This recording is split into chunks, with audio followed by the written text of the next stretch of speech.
Good morning, and welcome to another edition of Macro Now, set to be released every Monday morning.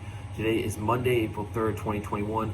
My name is Alexander Turro, Senior Market Strategist here at RJO Futures, where we contextualize the rates of change of growth and inflation, not only here domestically, but globally as well within the context of the prior week.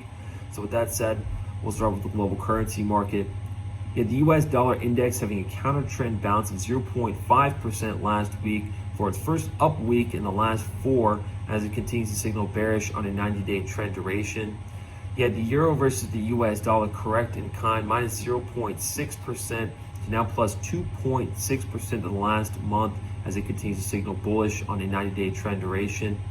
You had the Canadian dollar appreciate once more against the US dollar, 1.5% last week, as it continues to signal bullish on a 90-day trend duration. And then you take a look at the British pound versus the US dollar, that corrected minus 0.4% to now plus 0.6% in the last month, as it continues to signal bullish on a 90-day trend duration. So as you can see, despite the counter trend bounce, most currencies do continue to depreciate versus the US dollar if you look at a relative trending basis, which now brings us to commodities, which just seemingly continue their inflation higher. Take a look at the CRB index, that inflated another 1.9% last week, now plus 14.7% in the last 3 months. Breaking that down further, if you take a look at the energy complex and WTI oil, that inflated another 2.3% last week to now plus 23.1% in the last 3 months. Copper continued its inflation higher, another 2.9% last week to now plus 25.6% in the last 3 months. Taking a look at the agricultural sector and corn, which has now come up to nearly an 8-year high. That continued its run higher, up 6.4% last week to now plus 25.5% in the last 3 months.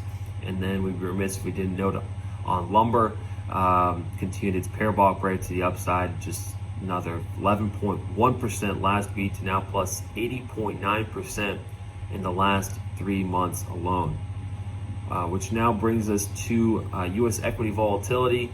Just touching on the VIX, that has now collapsed in 44% in the last 3 months, with the VIX range now seen between roughly 15 to 19 or so, with a fat implied volatility premium of 33% versus 30-day realized on the SPY, which is certainly bullish. Let's take a look at high yield spreads. Those are plus 291 over, certainly bullish as well. So unlike any U.S. or European data of consequence, take a look at just noting on Chinese data last week. You take a look at Chinese PMIs, those slowed in April, now with the headline slowing to 51.1 versus 51.9 in March. Services slowed down to 54.9 versus 56.3% in March. As you can see, growth is continuing to slow. And you have the Chinese equity market down yet again, minus 0.8% last week to now minus 1% the last 3 months.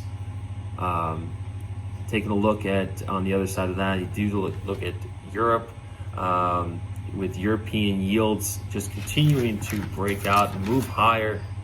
You take a look at now German Bund yields up 4 basis points, and the overnight news cycle highs now 0.7%.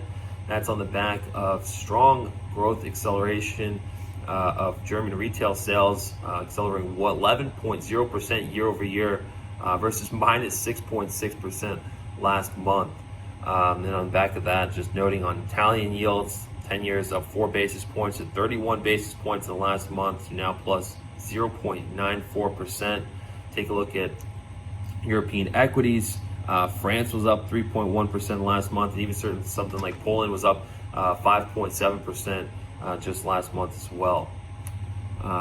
Which brings us to our last note here on upcoming earnings. You did have the meat of earnings already reported, with roughly 300, 500 companies having an EPS growth of now 50.56%, with still withstanding a bevy of some heavyweights reporting this week. You have some manufacturing data as well as jobs coming out on Friday. So with that, if you have, that's all we have for you today.